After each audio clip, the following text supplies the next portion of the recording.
Halo, selamat siang semuanya. Hari ini saya Valentina dari Kecara Forest Retreat. Hari ini saya akan membaca dan memberikan penjelasan dari buku The Promise, yaitu biografi dari His Eminence Chamtulku Rinpoche, guru saya. Melanjutkan dari yang kemarin, hari ini kita akan membaca halaman 23 sampai dengan 26. Jadi ini adalah cover dari buku The Promise, dan kita akan melanjutkan live stream saya yang kemarin. Kemarin kita berhenti di halaman 22 dan ini adalah halaman 23. Ini adalah reinkarnasi selanjutnya dari guru saya, yaitu Buton Rinchen Drop. Ini adalah ilustrasinya. Dari caption picture ini bisa kita baca Champion of the Kala Chakatrantras and Abbot of Zalu Monastery, Buton Rinchen Drop is credited with the compilation and translation of the Kangyur and Tangyur collection. Jadi, Buton Rinchen Drop itu merupakan pemegang aliran dari Kala Cakra Tantra, dan beliau merupakan kepala biara dari Zalu Monastery. Dan salah satu dari tindakan yang penting dalam hidupnya adalah dia mengkompilasi jilid-jilid Kangyur dan Tangyur, yaitu spoken word of the Buddha, yaitu ajaran-ajaran dari Buddha Sakyamuni sendiri, dan juga Tangyur. Tangyur adalah penjelasan dari ajaran Sang Buddha. Mari kita lanjutkan ke halaman selanjutnya.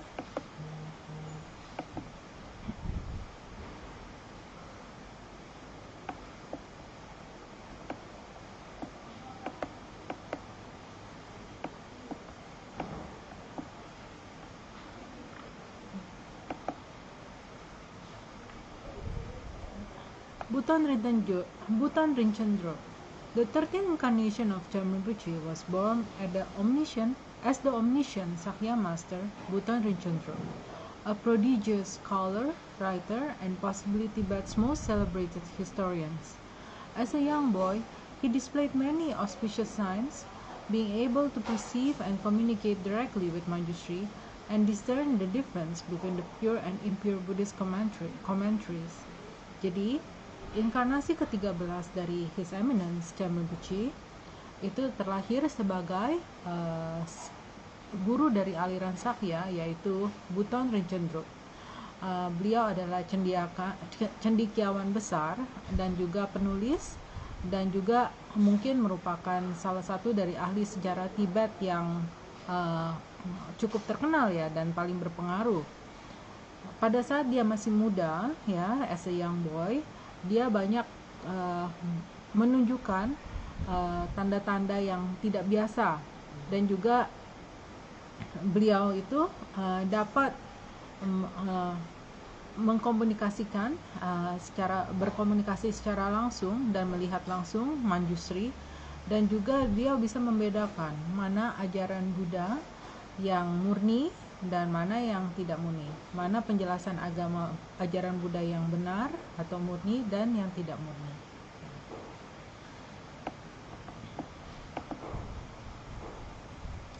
Paragraf selanjutnya. As a young man, he counted the greatest masters and abbot of his time as his teacher, and swiftly studied and mastered the breadth and width of Sutra and Tantra. He also learned Sanskrit easily, as if he was merely recalling it from a pre-existing memory, and translated many sacred Sanskrit texts, even correcting existing translation and writing commentaries on the texts he translated. Jadi pada saat beliau itu masih muda, dia itu banyak menerima ajaran dari guru-guru besar dan juga kepala-kepala biara yang berpengaruh pada saat itu, dan mereka itu merupakan gurunya dan menurunkan ajarannya kepada beliau ya. Dan beliau itu dalam waktu singkat dia bisa belajar dan juga menguasai semua ajaran sutra dan tantra yang diberikan kepadanya. Dia juga dapat belajar bahasa Sanskrit dengan mudah, seperti bahkan saking mudahnya itu seperti dia hanya mengingat gitu dari ingatannya, dan juga menerjemahkan banyak kitab dari bahasa Sanskrit yang suci ke bahasa Tibet. Bahkan juga dia membetulkan terjemahan yang sudah ada dan juga menulis penjelasan dari kitab suci yang dia terjemahkan. Jadi dia bukan hanya menerjemahkan, tapi dia juga menulis penjelasan dari apa yang dia terjemahkan.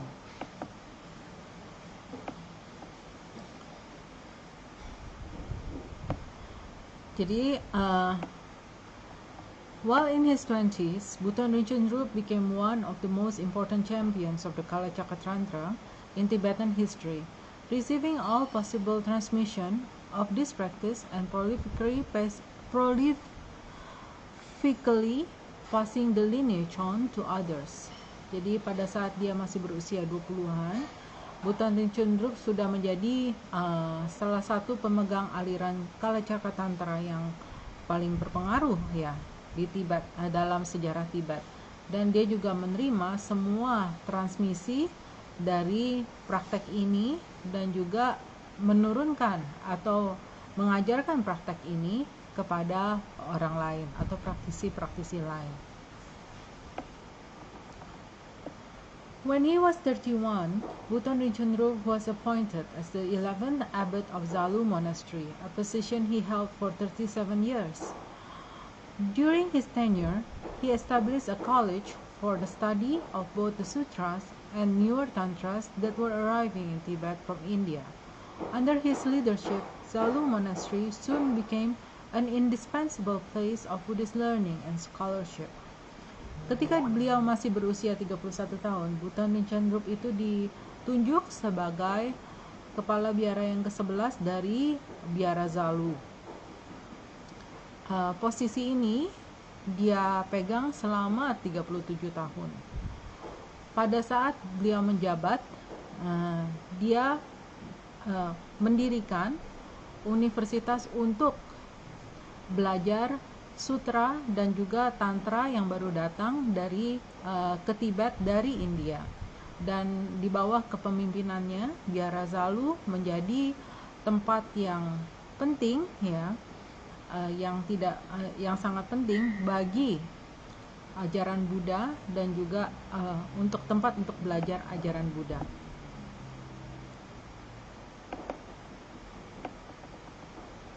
At that time, the Buddhist monasteries of India were being systematically destroyed by the wave of Muslim invaders.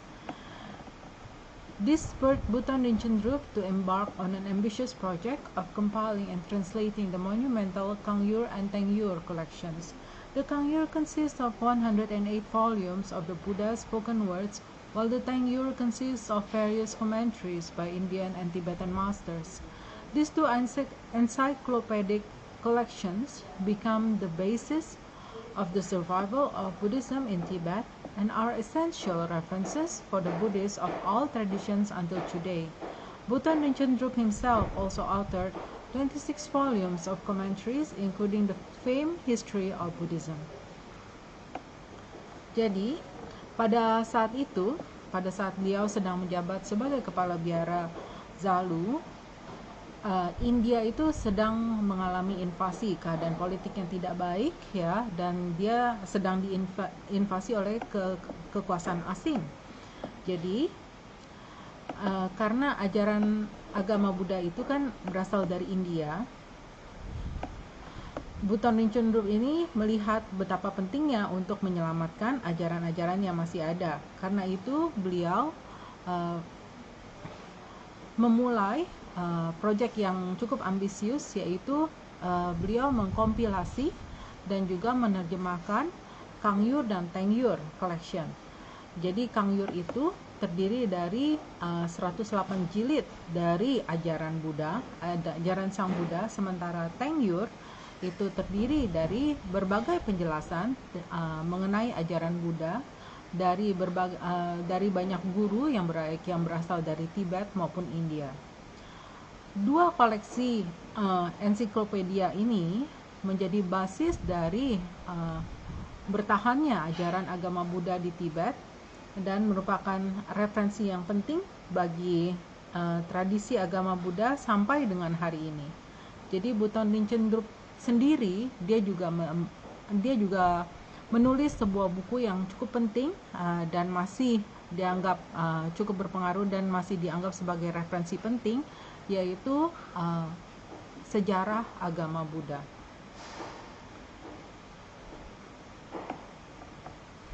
His prominent disciples include the fifth abbot of Jonang, Chokle Namgyal, the second Gangkan Lama, Rinchen Zangpo, Datsepa Rinchen Namgyal, who succeeded him as the abbot of Zalu, and Yungton Dorje Pel.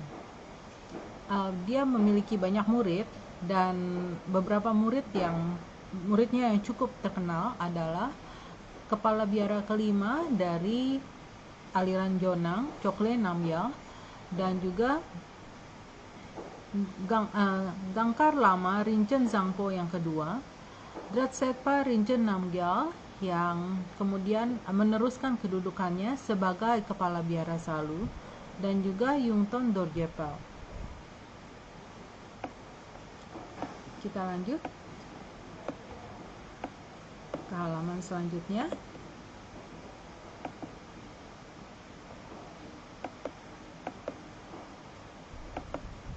Inkarnasi selanjutnya dari guru saya adalah Dulcin Drakpa Gelsen.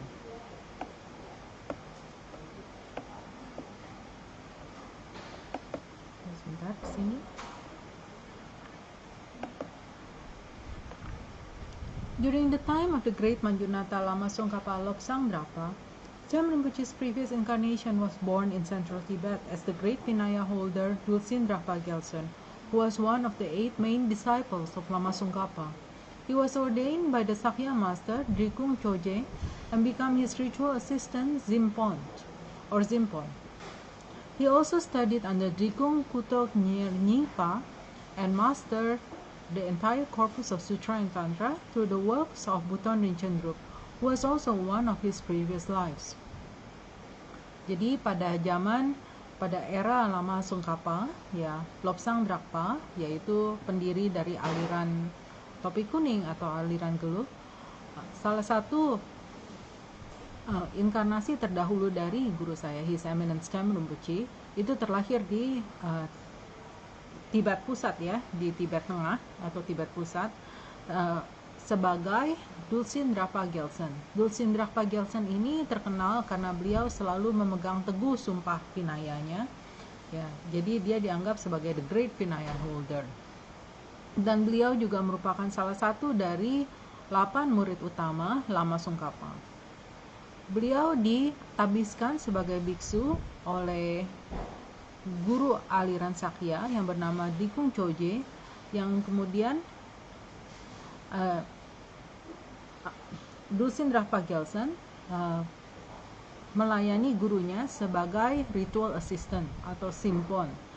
Dia juga belajar di bawah bimbingan Drikung Kutok Nyenipa dan menguasai semua sutra dan tantra, ya, yang diajarkan kepadanya. Dan dia juga mempelajari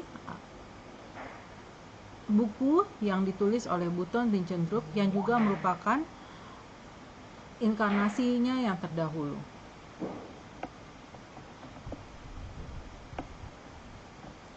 However, no master inspired him as much as when he first met with his root Lama, Lama Tsongkhapa Lobsang Drakpa. Although Dulcin Drakpa Gelsen was the epitome of guru devotion and served his Lama all his life, many viewed his practice and attainments to be equal to that of Lama Tsongkhapa, and both were considered emanations of Bodhisattva Manjushri. He also held his 3 sets of vows, Pratimoksa, Bodhisattva, and Tantric vows, so well that he was given the title Vinaya holder, or in Tibetan Dulwa Zinpa, which is shortened to Dulcin.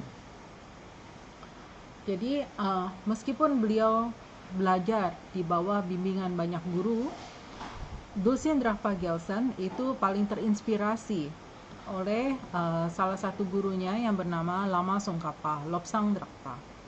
Jadi satu orang itu bisa memiliki banyak guru, tapi guru yang dianggapnya paling penting dan paling berpengaruh dalam hidupnya itu dianggap sebagai root guru atau guru utamanya.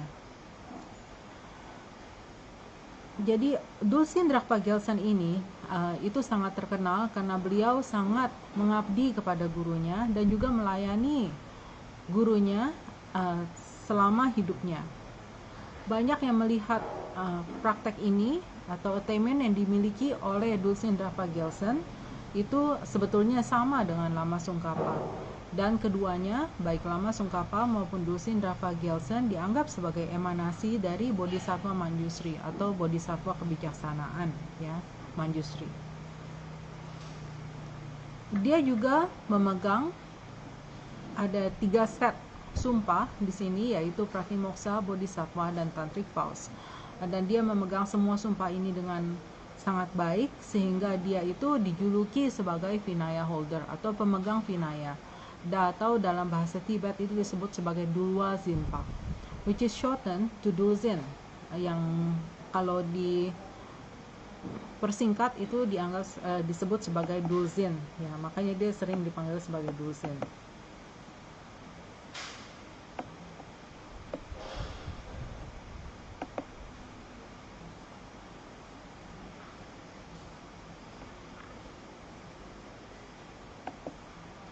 When Lama Tsongkhapa began to age, Dulcin Drachpa Gelson feared for his master's health, as Lama Tsongkhapa was highly sought after to give teachings all over Tibet. Thus, these perfect disciples took on the responsibility of building the first ever Gelug monastery, Ganden Monastery in Lhasa, to preserve his master's health, teachings, and lineage for future generations. Dulcin Drachpa Gelson also founded Sumo Sel Monastery in Taksejong. Ketika Lama Tsongkhapa itu mulai menua atau mulai berusia lanjut, Dulcin Drachpa Gelson itu mulai khawatir, ya, dengan kesehatan dari gurunya, karena Lama Tsongkhapa itu dianggap sebagai guru yang cukup berpengaruh pada saat itu dan banyak orang yang meminta beliau untuk mengajar, sehingga Lama Tsongkhapa harus melakukan perjalanan ke banyak tempat di Tibet walaupun usianya sudah cukup lanjut. Ya, jadi sehingga Dulcin Drachpa Gelson itu khawatir bahwa Lama Tsongkhapa akan jatuh sakit. Karena itu, murid yang sempurna ini, yaitu Dulcin Drachpa Gelson, beliau memutuskan untuk mengambil alih tanggung jawab untuk membangun biara aliran Gelug yang pertama, yaitu biara Ganden di Lhasa, untuk melestarikan atau mempreserve atau menjaga kesehatan dari gurunya dan juga ajaran dan juga aliran Gelug bagi generasi-generasi selanjutnya. Selain biara Ganden, Dulcin Drachpa Gelson juga mendirikan biara lain yang bernama Sumo Sel di daerah Taktejong di Tibet.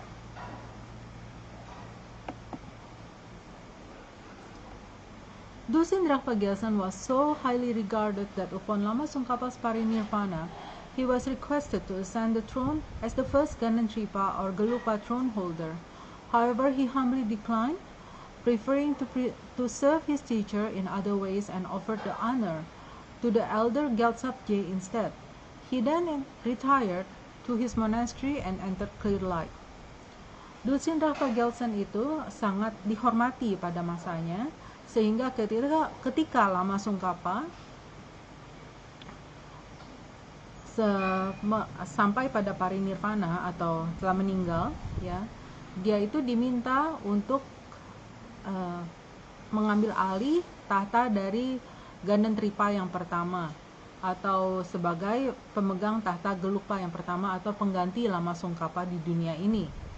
Akan tetapi dengan rendah hati beliau menolak dan beliau ingin melayani gurunya dengan cara lain, yaitu dan memberikan tahta Ganden Tripa ini kepada saudara dharmanya, yaitu Gyaltsab Je. Kemudian dia pensiun ke biaranya dan setelah itu beliau meninggal dunia. In his biography, His Holiness Kyabje Trijang Rinpoche clearly stated that when he witnessed the opening of Dulcin Drachpa Gelson tomb in Tibet, he could smell the sweet scent of a devoted vow holders emanating from the remains. He also saw with his own eyes that the hair and nails of Dulcin Drapagelsens were miraculously growing. Jadi dalam biografinya, His Holiness Kyabje Trijang Rinpoche itu menyatakan bahwa ketika makam dari Dulcin Drapagelsen ini dibuka, dia bisa mencium atau dia bisa mencium aroma yang manis yang berasal dari pemegang sumpah yang sangat taat dengan janjinya. Jadi beliau memegang sumpahnya dengan teguh. Karena itu bahkan ketika makamnya dibuka itu ada bau yang harum yang terdengar karena beliau sangat teguh memegang sumpahnya. Dan juga Kyabje Trijang Rinpoche yang merupakan guru dari Dalai Lama ke-14 juga melihat dengan mata kepalanya sendiri bahwa walaupun sudah ratusan tahun, rambut dan juga kuku dari Dulcin Drapagelsen ini masih bertumbuh, masih tumbuh. Dulcin Drapagelsen students include Jamyang Choje Tashi Palden, who founded Drepung Monastery, and most of the other important Geluk masters of the time. Jadi salah satu murid dari Dulcin Drapagelsen itu termasuk Jamyang Choje Tashi Palden yang membangun biara Drepung, salah satu dari 3 biara utama di aliran Geluk. Dan juga beliau juga dianggap sebagai salah satu guru aliran Geluk yang penting pada masanya. Jadi di sini pada halaman selanjutnya kita bisa lihat ini adalah ilustrasi atau depiction dari Dulcin Drapagelsen. Dari captionnya bisa kita baca, known for his ability to adhere strongly to his vows, Dulcin Drapagelsen was one of the main disciples of Lama Tsongkhapa and famous for constructing the first Geluk monastery, Ganden Monastery, in order to preserve and propagate his guru's teachings. Jadi Dulcin Drapagelsen itu terkenal karena beliau itu memegang teguh semua sumpah yang diberikan kepadanya. Dulcin Drapagelsen juga merupakan salah satu dari murid utama Lama Tsongkhapa dan terkenal karena beliau membangun biara Geluk, aliran Geluk yang pertama, yaitu biara Ganden, untuk melestarikan dan menyebarkan ajaran gurunya.